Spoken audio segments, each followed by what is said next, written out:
Hello guys, welcome back to my channel. Today we are going to draw something that is full of charm, sparkles and pure sweetness.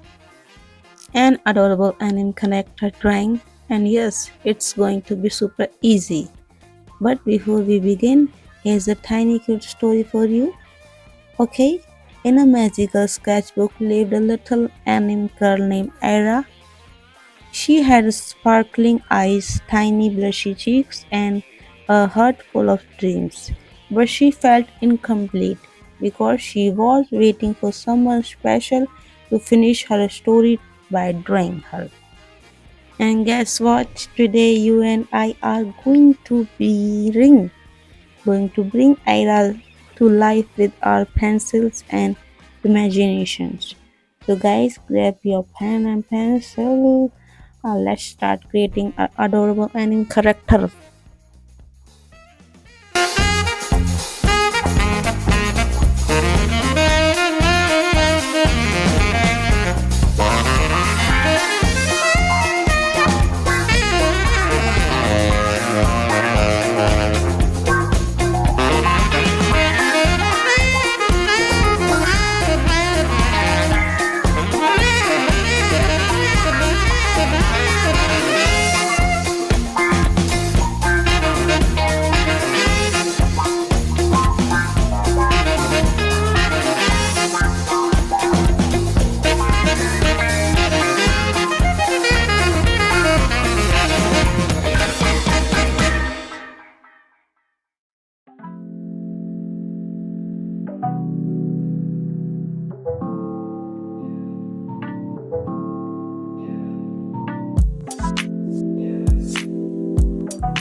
Our adorable anime drink is almost ready. Ara looks so happy now. Her eyes are shining, her cheeks are glowing, and her little dream finally come true. I hope this cute drink made your heart feel warm and creative today. If you like this drawing with me, don't forget to like, share, and subscribe for more easy and adorable art tutorials. Thank you so much for watching, guys. See you in the next cute drawing video. Till then, bye bye. Bye bye.